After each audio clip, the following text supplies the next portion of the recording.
सहयोग फाउंडेशन जे तरफ़ां तव्हां सभिनी नाज़रीन जो अॼु हिन सिंधी सर्वेच प्रोग्राम में हार्दिक स्वागत आहे।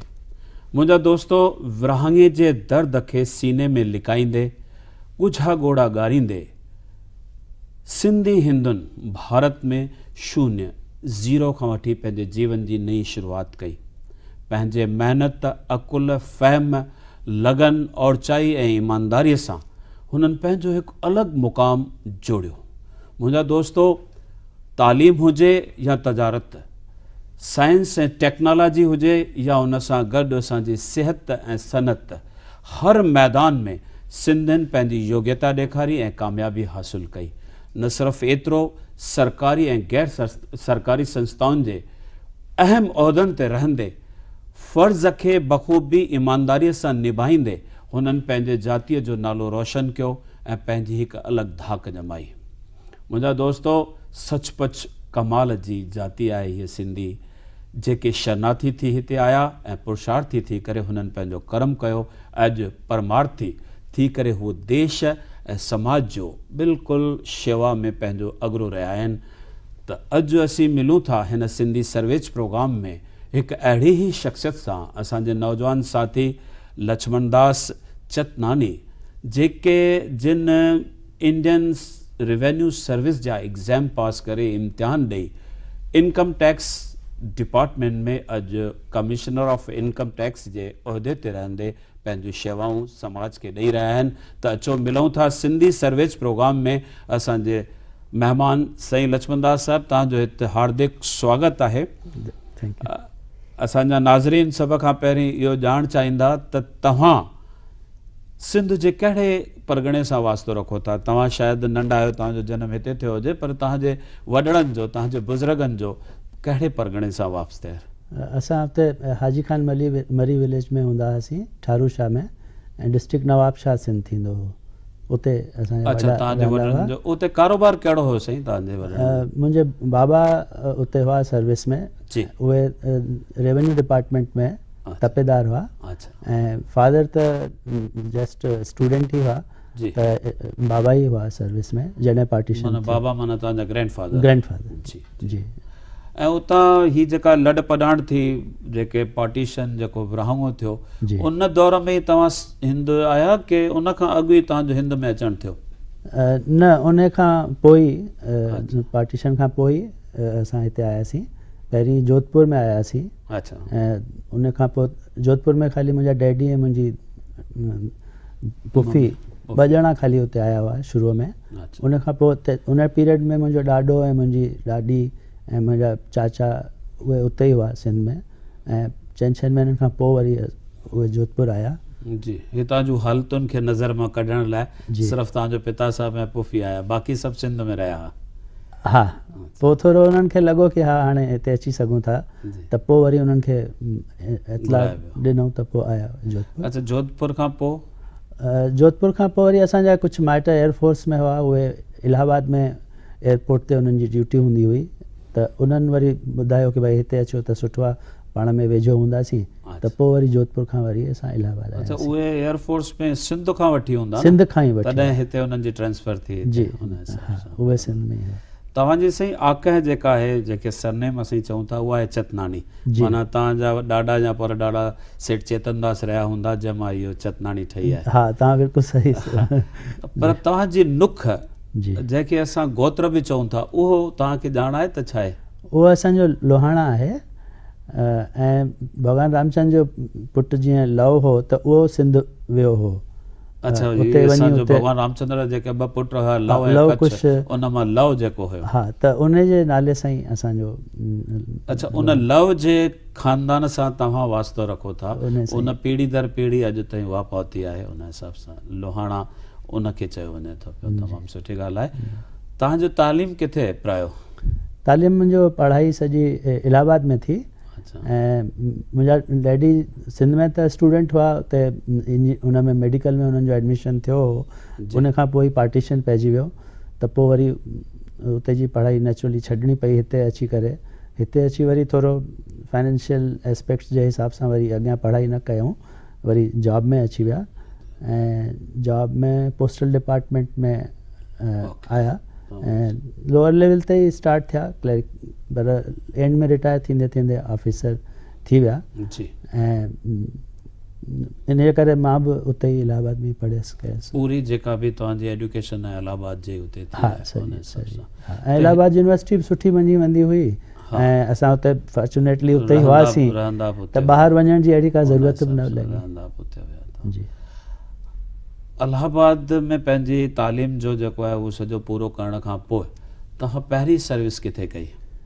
पहिरीं सर्विस मां लेक्चरर ठहियो हुअसि मां MSc फिज़िक्स में कई हुई त जेसीं हिन जो इम्तिहान ॾियण खां पोइ IRS जो एग्ज़ाम ॾियण खां पोइ जेसीं रिज़ल्ट अचे ऐं ख़बर बि न हूंदी आहे थींदो न थींदो छा थींदो बराबरि, त मूंखे लेक्चरशिप जो गवर्नमेंट कॉलेज जो UP गवर्नमेंट जो पोस्ट ग्रेजुएट कॉलेज रामपुर में थींदो हो अच्छा त उहो उते बरेली जे वेझो रामपुर पवंदो आहे जी मुरादाबाद जे वेझो त जी। उते मूंखे लेक्चरशिप मिली हुई त मां उते वियो हुअसि ऐं मुंहिंजी रिज़ल्ट जॾहिं निकिती त मां उते ई हुअसि त उते ई मां न्यूज़पेपर में पंहिंजी रिज़ल्ट जो पढ़ियो तॾहिं मूंखे ख़बर पई कि मुंहिंजे हिन में सिलेक्शन थियो उन सर्विस खां पोइ तव्हां सिधो हिन इनकम टैक्स डिपार्टमेंट में हा उतां त हिन लाइ बि के ज़रूरी एग्ज़ाम्स जेके हुया उहे सिर्फ़ु इहो ई हो इंडियन सर्विस जेको रेवेन्यू सर्विस जो एग्ज़ाम आहे या ॿिया बि के? न हिन में ईअं थींदो हो कि एनी ग्रेजुएट को बि ग्रेजुएट हिन में अपियर करे सघे थो उनजी एज अगरि बिटवीन 21 एंड 26 उन टाइम में हलंदी हुई त उन एज जो को बि माण्हू एनी सब्जेक्ट जो ग्रेजुएट हुजे उहो ॾेई सघे थो जेतिरे क़दुरु मूं ॾिठो आहे तव्हांजे बायोडेटा त तव्हां यंगेस्ट हुया उन वक़्तु जिन जी सिलेक्शन थी इनकम टैक्स डिपार्टमेंट में।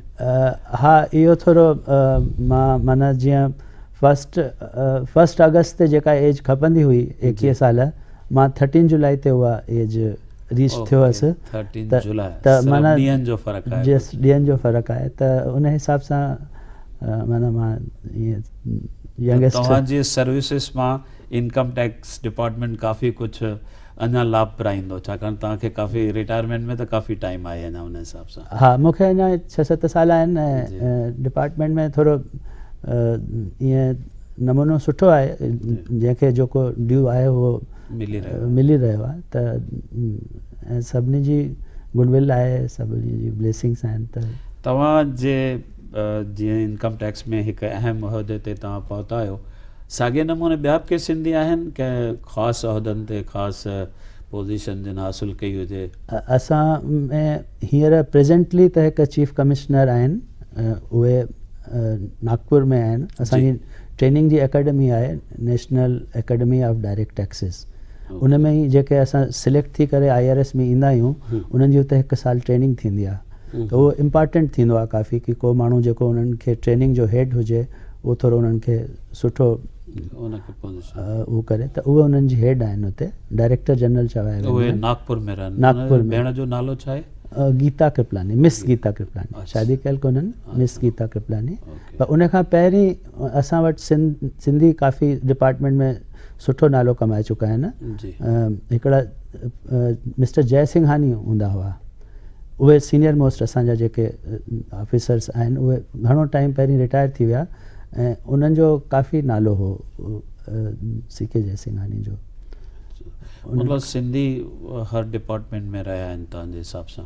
हा ऐं हिते बॉम्बे में बि असां वटि काफ़ी सिंधी स्टाफ रहिया आहिनि ऐं पार्टीशन खां पोइ हिते जॉब्स में बि काफ़ी प्रेफरेंस ॾिनी वई। हिकु ॻाल्हि बि मूं मार्क कई आहे त नौकिरी पेशे में हुअण जे बावजूदि बि उन्हनि खे पंहिंजे ॿोली ऐं पंहिंजे साहित्य जी ओन रही सचमुच उन नौकिरी पेशे वारनि खे शाबाश आहे त नौकिरी करण सां गॾोगॾु हुननि पंहिंजो फ़र्ज़ु निभायो। हर दफ़्तर में हर हिकु डिपार्टमेंट में हुननि पंहिंजूं सर्किल्स खोलियूं जीअं रिज़र्व बैंक खे पंहिंजी आहे स्टेट बैंक खे पंहिंजी आहे साॻे नमूने छा इनकम टैक्स डिपार्टमेंट खे बि पंहिंजी काई सर्किल आहे?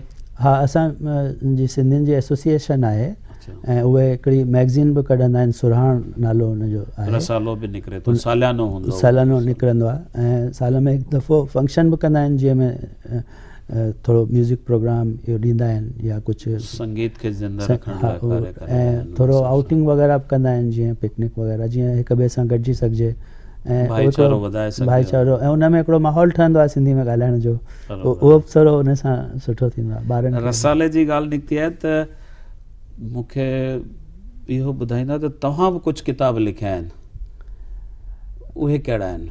न, मां ईअं किताब त न लिखियो आहे, पर हिकिड़ो मां नेशनल डिफेंस कोर्स थींदो आहे जी। उहो 1 साल जो काफ़ी प्रेस्टिजियस कोर्स थींदो आहे। इंडिया में जेके कोर्सेज आहिनि सर्विस वारे माण्हुनि जे लाइ ऐं पर्टिकुलरली डिफेंस सर्विसिस वारनि जे लाइ, उहो हाईएस्ट कोर्स थींदो आहे। ऐं जेके बि अॻियां हली करे जनरल वग़ैरह ठहंदा आहिनि आर्मी जा या नेवी जा या एयरफोर्स जा जेके चीफ्स ठहंदा आहिनि, उहे उन्हनि जो इहो कोर्स कंपलसरी टाइप मतिलबु उहो उन को अहिड़ो न हूंदो सर्विस चीफ जेको उन इहो कोर्स न कयो हुजे।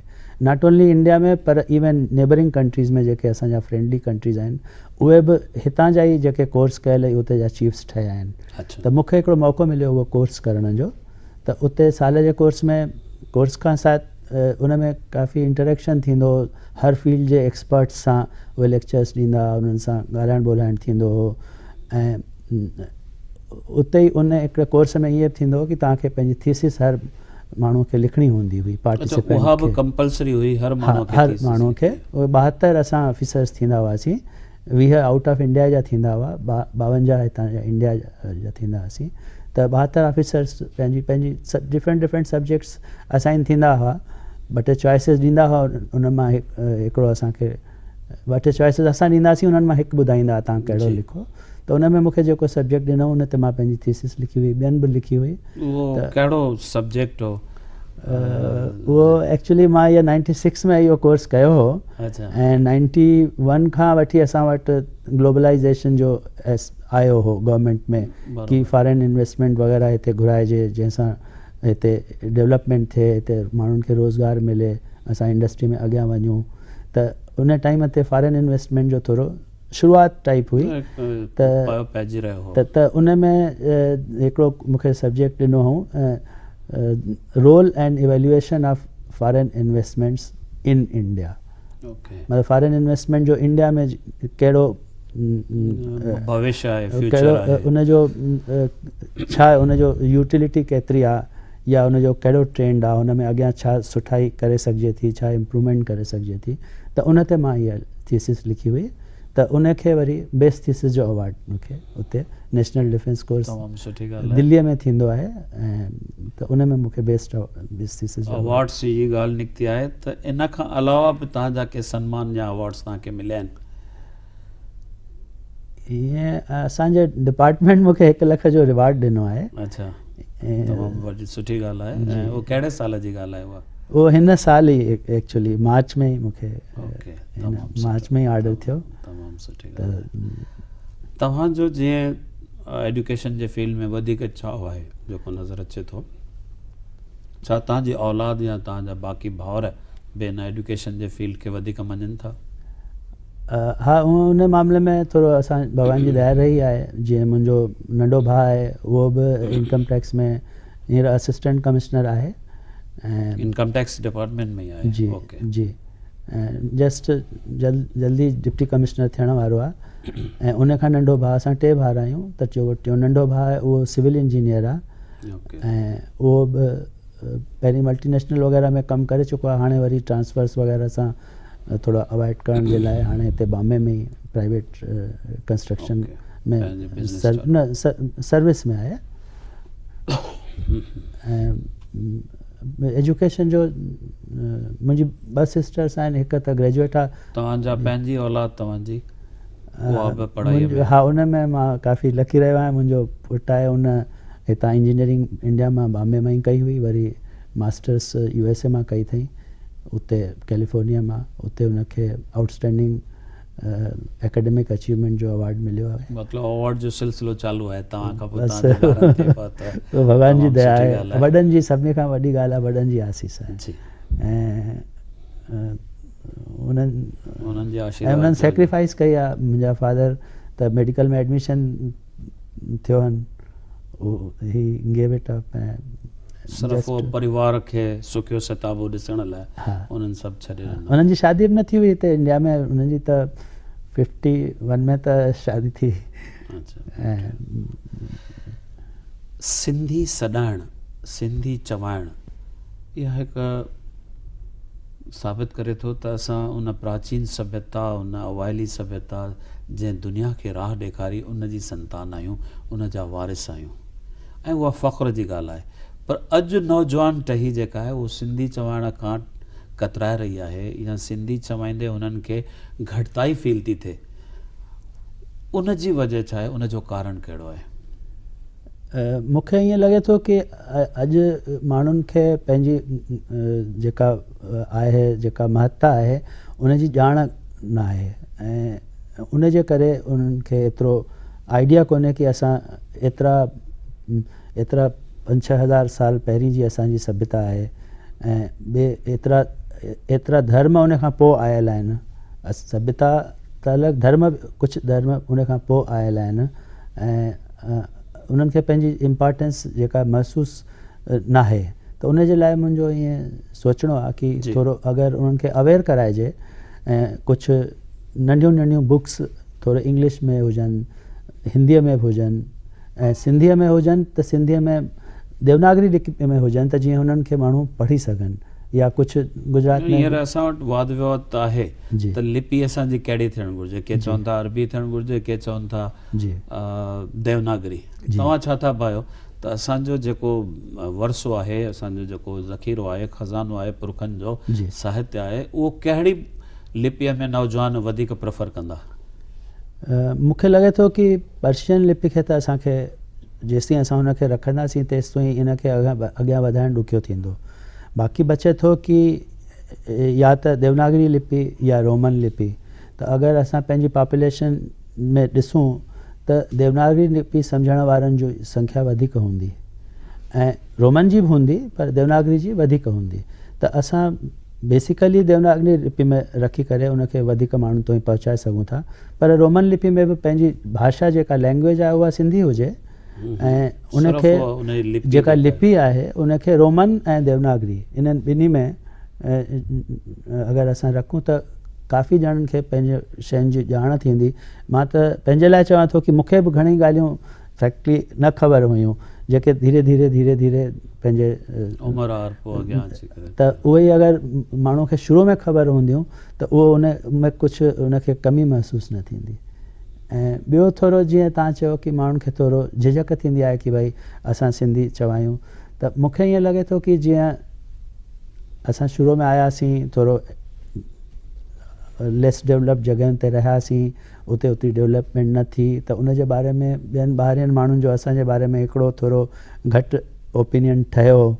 ऐं कॾहिं कॾहिं त उन्हनि शयुनि खे असां डेवलप करे अगरि माण्हुनि जे साम्हूं अॼु सुठे नमूने में साफ़ सफ़ाई में या उन में अगरि रखूं त उन सां घणो ॿाहिरी माण्हुनि जो रवैयो हूअं बि फ़र्क़ु आयो आहे, छो जो असां इलाही सुठा सुठा कम बि कया आहिनि, ख़ासि करे बॉम्बे में एजुकेशन जे बारे में, मेडिकल जे बारे में, सॼे हिंदुस्तान में। पर कुझु अहिड़ियूं असांजूं जेके जॻहियूं आहिनि, जीअं उल्हासनगर आहे, या जीअं कुझु अहिड़ियूं जॻहियूं आहिनि जिते जे बारे में घणो स्कोप आहे उन्हनि खे इम्प्रूव करे माण्हुनि जे साम्हूं असांजो। उल्हासनगर जो जेसिताईं सुवालु आहे, माण्हुनि जे ज़हन में ग़लति फहमी पैदा थी, पर उल्हासनगर में सचपच न एतिरो सुठो आहे, पर उहो असांखे माण्हुनि जे साम्हूं थोरो फर्दर इम्प्रूवमेंट लाइ करे आणे करे ईअं उन्हनि जे साम्हूं प्रेज़ेंट करिणो आहे कि हू पाण अची चवनि, असांखे चवणो न पवे कंहिंखे। असां पाण दुकान खोलियोसीं, पाण ॿुहारी पातीसीं, पाण वेही माल विकियोसीं, उन करे लेबर असांखे सस्तो पियो, इन करे माल सस्तो ॾिनोसीं, ऐं उन जे करे जेकॾहिं काई ग़लतफ़हमी थी त हाणे दूर थी चुकी आहे। उहा पर अञा उनखे न असां ख़ासि करे उनखे सफ़ाई वग़ैरह में या मेडिकल फैसिलिटीज़ जी अवेलेबिलिटी में या इंजीनियरिंग कॉलेजिस में, मेडिकल कॉलेजिस में अहिड़ियूं शयूं उते असां आणे सघूं था। उन पासे स्पेस जी एतिरी घटिताई कोन्हे, त अगरि असां उते इन लाइ थोरो अगरि कंसंट्रेट कयूं त जीअं हाणे हिकिड़ो तव्हां ॿुधो हूंदो IIT जी कोचिंग जे लाइ कोटा में, कोटा हिकिड़ी के ॼाणंदा न हूंदा पहिरीं, बराबरि आहे। पर उते एतिरो एजुकेशन सेंटर्स वग़ैरह सभु खुली विया आहिनि कि माण्हू उनखे ऑल ओवर इंडिया सुञाणण लॻा आहिनि। असांजे डिपार्टमेंट में माण्हू पंहिंजे ॿारनि खे उते पढ़ाइण जे लाइ कोशिशि कंदा आहिनि कि असां कोटा ट्रांसफ़र थी वञूं। त असां उल्हासनगर साइड में अगरि कुझु अहिड़ी शइ कयूं जेका जनरल पब्लिक जे लाइ बि यूटिलिटी रहे, नॉन सिंधीज़ लाइ बि रहे, त असांजे लाइ घणी गुडविल असां जेको कुझु योगदान हिन भारत जे निर्माण में ॾिनो आहे उनजो फ़ाइदो त सभिनी खे पहुचे थो। हा, त उहा असांखे बि असां बि इन में रहूं कि असां ॾियण जो सोचूं, वठण जो भॻवानु असांखे वठण जी ज़रूरत ई न रखे। हिकु निजी सवाल, तव्हांजे घर में सिंधी ॿोली ॿार ॻाल्हाईंदा आहिनि? सिंधी? हा, असां सिंधी ॻाल्हाईंदा आहियूं। असां पंहिंजा जीअं असां पंहिंजे मम्मी डैडी सां, भेनरुनि सां, भाउरनि सां, पंहिंजे ॿारनि सां, उहे बि असां सां ॻाल्हाईंदा आहिनि। ऐं बसि ख़ाली इहा थोरी कमी आहे कि असां लिखी न सघंदा आहियूं। उनजो बि मेन कारण लिपि आहे। ऐं मूंखे लॻे थो अगरि असां हिन लिपि सां लॻाव रखंदासीं त पोइ उहा वरी लैंग्वेज ई धीरे धीरे ख़तमु थियणु लॻंदी लिपि जे हुन में। त लिपीअ जे मथां मूंखे लॻे थो कि एतिरो ज़ोर न ॾियणु घुरिजे तव्हांजे हिसाब सां। मूंखे ऐं हूअं बि असांजी उहा ओरिजिनल लिपि त आहे कोन, उहो त जेके ॿियनि माण्हुनि असां वटि अची राज कयो, धीरे धीरे उन्हनि असां जे मथां उहा लिपि रखी, असां हुन में पर काफ़ी प्राचीन आहे। प्राचीन आहे, पर असांजी बेसिक त आहे कोन। त लॻाव अगरि रखिणो ई आहे त पंहिंजी बेसिक सां रखूं। बेसिक असांजी जेका देवनागरी आहे, संस्कृत जी लिपि आहे।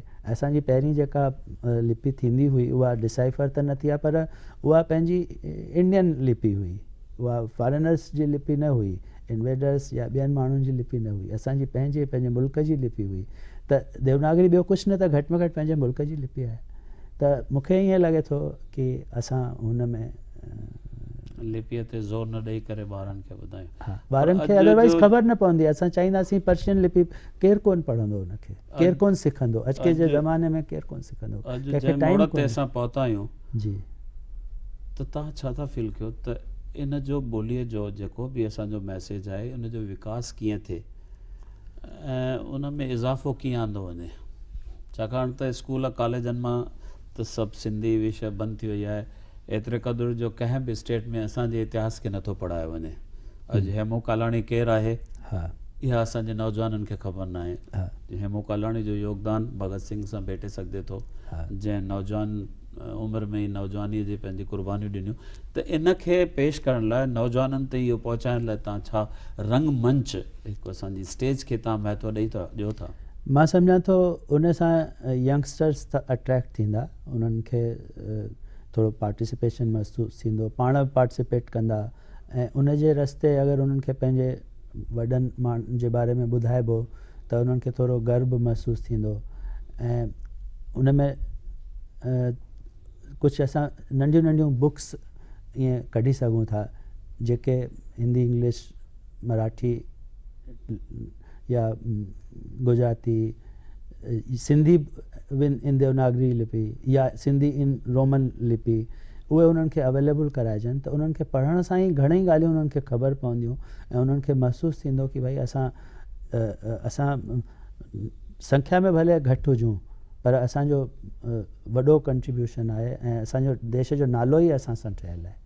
जॾहिं उन्हनि खे, कंहिं माण्हू खे इहो महसूसु थींदो कि असां सां ई असांजे मुल्क जो नालो आहे, त हुननि खे वधीक उनखे मेंटेन करण जी ज़रूरत महसूसु थींदी। तव्हांजे चवण जो मतिलबु आहे त सिंध मां हिंद पई, सिंध मां हिंद पई, त ऐं असांजे मुल्क जो नालो इंडस सां असांजो इंडिया जो नालो थियो। ऐं असांखे त पंहिंजी सेपरेट, मूंखे त लॻे थो कि सेपरेट आइडेंटिटी जी मेंटेन कयूं, पर उन जे लाइ असां पंहिंजो पाण में कयूं, ॿियनि खां कुझु न घुरूं, मूंखे ईअं थो लॻे। ऐं असांखे ईअं महसूसु थिए कि भई असां हेतिरा लीडर रहिया आहियूं त अॼु पुठियां पंहिंजी भाषा खे, जीअं बंगाली माण्हू आहिनि उहे एतिरो प्रोग्रेस कयल आहिनि, पारसी आहिनि एतिरी प्रोग्रेस कयल आहिनि, जीअं कंहिं बि भाषा वारे खे तव्हां ॾिसो। आर्थिक तौर त असां बि पंहिंजे मज़बूत पेर रखिया आहिनि, असां बि आर्थिक तौर हर तरह सां काफ़ी हद ताईं मज़बूत आहियूं। असांखे जेको दहरम रसियो आहे, असांखे जेको नुक़सानु थियो आहे, उहो पार्टीशन खां पोइ असांजे ॿोली ऐं असांजी साहित्य संस्कृति ऐं तहज़ीब उनखे असां संस्कृतीअ में थोरो नुक़सान थियो, उनखे- उनजो भरपाउ कीअं कजे? उनखे हाणे असां इलाही सुठी पोजीशन में आहियूं कि उनखे असां मेकअप करे सघूं। छो जो ईअं थींदो आहे कि इहे जेके ॻाल्हियूं थींदियूं आहिनि कल्चर जूं ॻाल्हियूं या लैंग्वेज जूं, इन्हनि ॻाल्हियुनि जो उहो ई माण्हू करे सघंदो आहे जेको फाइनेंशियली सुठो हूंदो आहे। उहो फाइनेंशियली जेको सुठो हूंदो आहे, जीअं चवंदा आहिनि कि ख़ाली पेट भॼन न थींदो आहे, त उअं ई सम्झो कि बिना माण्हुनि जी फाइनेंशियल डेवलपमेंट, इकनॉमिक डेवलपमेंट थिए, इन्हनि ॻाल्हियुनि जे मथां ध्यानु न ॾेई सघिबो आहे, उन्हनि खे करे न सघिबो आहे। पर हाणे असां हिकिड़ो स्टेज सुठो पहुची विया आहियूं। हाणे उन ई स्टेज खे यूज़ करे असां हिन खे सवलाई सां करे सघूं था। बसि ख़ाली ध्यानु हिन जो अचे, महसूसु थिए कि भाई हीअ बि हिकिड़ी एरिया आहे जंहिंमें असांखे पंहिंजो वक़्तु ॾियणो आहे, पंहिंजो टाइम ॾियणो आहे। आहे। असां जीअं असांजा स्कूल्स कॉलेजिस आहिनि, एतिरो स्पेस आहे, एतिरा ऑडिटोरियम्स आहिनि ऐं एतिरा असांजा प्रोफेसर्स आहिनि, डॉक्टर्स आहिनि, एडवोकेट्स आहिनि, फिल्म में एतिरा माण्हू आहिनि। असां उन्हनि खे पंहिंजनि फंक्शन्स में इनवाइट करे उन्हनि खां कंट्रीब्यूशन करे माण्हुनि खे नॉलेज ॾियारे सघूं था पंहिंजे बारे में, ऐं उन्हनि में हिकिड़ी फीलिंग आणे सघूं था कि भाई असां हिन खे मेंटेन कयूं, जंहिंजे करे दुनिया असांखे सभ खां ॼाणे थी। वॾी ॻाल्हि आहे त नौजवाननि में सिंधी हुअण जो जज़्बो पैदा करणो आहे, त पोइ सभु ॻाल्हियूं अची वेंदियूं तव्हांजे चवण सां। एहसासु करायूं, उन में जज़्बो पैदा कयूं त भई तव्हां सिंधी आहियो, तव्हांजो वरसो जेको आहे तमामु प्राचीन आहे, उहो जेसिताईं न थींदो तेसिताईं उहो न करे सघंदा। इन हिसाब सां मुंहिंजो त इहो ख़्यालु आहे कि हींअर इंटरकास्ट मैरिजिस बि थी रहियूं आहिनि, उन बारे में तव्हांजो छा वीचार आहे? उन में मुंहिंजो ईअं वीचार आहे कि जीअं अगरि अरेंज मैरिजिस आहिनि त पोइ सिंधी कोशिशि करे सिंधियुनि में ई कनि, चाहे छोकिरो हुजे चाहे छोकिरी हुजे। बाक़ी अगरि लव मैरिज आहे, उन में कंहिंजी कंहिंसां फ्रेंडशिप थी वञे त उन में त उन में ओपन आहे, उन में त ओपन। मुंहिंजो इहो ख़्यालु आहे कि पर तॾहिं बि अरेंज मैरिजिस बि काफ़ी थियनि थियूं, त उहे उन्हनि सां बि मूंखे लॻे थो कि अहिड़ो को इहा कहिड़ी वॾी इशू कोन्हे। असां जिते जिते वसिया आहियूं, जंहिं जंहिं स्टेट में रहिया आहियूं, जी, उतां जी जेका मतिलबु परंपरा आहे या उतां जी संस्कृतीअ खे जल्दी अपनायो आहे। असीं गणपति पूजा कयूं था, दुर्गा पूजा कयूं था, हर तरह सां, ऐं असांजो सभिनी में अक़ीदो रहियो आहे, विश्वास रहियो आहे। असांजे इष्ट देव झूलण खे असां दुनिया ताईं कीअं पहुचायूं? छाकाणि त असांजो जेको कुल गुरू आहे, जेको इष्ट देव असां जंहिंखे मञूं था, उनजी अञा नौजवाननि खे बि ख़बर न आहे त चालीहो साहिबु छा थींदो आहे, या उन में असां किथे पहुते रहिया आहियूं। उन में मूंखे लॻे थो कि नौजवान तंद पहचान ॿियनि खे पहुचाइण खां पहिरीं थोरो पाण वटि पंहिंजनि माण्हुनि में पहुचायूं। पंहिंजे घर में जीअं असां गणपति रखंदा आहियूं 20 सालनि खां, फ्रैंकली असां झूलेलाल पाण वटि न रखियो आहे। उहा परंपरा शुरू थियणु घुरिजे न। झूलेलाल जीअं सम्झो गणपति हिकु ॾींहुं ॾेढ ॾींहं लाइ रखूं था, साॻे नमूने जेकॾहिं असीं झूलेलाल खे बि स्थापन कंदासीं हिकु ॾींहं लाइ, ॾेढ ॾींहं वितार, उहो सुठो थींदो, त नौजवाननि खे बि ख़बर पवंदी ऐं नॉन सिंधीस खे बि ख़बर पवंदी। उहो उन में असां कमी रखी आहे, असां ख़ुदि असां पाण वटि न रखियो आहे। पर हाणे तव्हांजी इहा तव्हां सां मां अॼु हिकिड़ी इलाही सुठी ॻाल्हि सिखी कि असां बि रखूं ऐं ॿियनि खे बि थोरो इनकरेज कयूं कि रखनि। आख़िर में वेंदे वेंदे हिकु सुवालु मां पुछणु चाहींदुसि त 60 साल थी विया आहिनि जी असांजे पार्टीशन खे। अॼु बि असांजा वॾा, असांजा बुज़ुर्ग हमेशह हिन ॻाल्हि जी शिकायत था कनि त सिंध छॾण वक़्तु असां सां इहे वाइदा, इहे इक़रार कया विया हुआ त हिंद में तव्हांखे साॻा ई सम्मान, साॻा ई हक़ वास्ता ॿियनि जातियुनि जहिड़ा मिलंदा। तव्हां छा था भायो, उहो असांखे हासिलु थियो आहे या किथे कमी रही आहे? मूंखे लॻे थो कि असांखे हिते घणेई कुझु मिलियो आहे ऐं असां इन जे बारे में न सोचूं कि हीउ मिलियो न मिलियो। तव्हां अगरि ईअं सोचो असांजी जीअं 25-30 लख आबादी आहे, असांखे मिले बि हा त असांजे पॉपुलेशन जे आधार ते ई मिले हा, त उन में त 25-30 लख माण्हू त अॼु 2 MP न चूंडे सघनि हा, त 540 MPs जी लोकसभा में असांजा 2 MP थियनि बि हा त छा थिए हा। त हींअर पाण असां विखिड़ियल आहियूं सभिनी जॻहियुनि ते, हर जॻह ते सभिनी मां असांखे गुडविल मिले थी, प्यार मिले थो ऐं सभु असांजी इज़त कनि था। त मूंखे ईअं लॻे थो की असां इन बारे में बिल्कुलु बि न सोचूं। उन टाइम ते असांखे थी सघे थो कुझु अञा मिली वञे, हा, पर हींअर त न असांखे कुझु खपे ऐं न असांखे केरु कुझु ॾींदो। तमामु सुठी ॻाल्हि आहे। त तव्हांजो चवण जो मतिलबु आहे त असांखे पंहिंजे हक़नि जे घुरण खां बजाए पंहिंजा फ़र्ज़ निभाईंदा रहूं, हा, त इहो असांजे लाइ लाभदायक थींदो। तव्हां हिते आया सचपच दिलि ढापे नथी ॻाल्हियूं कंदे, पर वक़्त जी तक़ाज़ा आहे, इन करे अॼु जो ही प्रोग्राम असांखे हिते ख़तमु करिणो पए थो। महिरबानी तव्हां असां सां गॾु आहियो। धन्यवाद।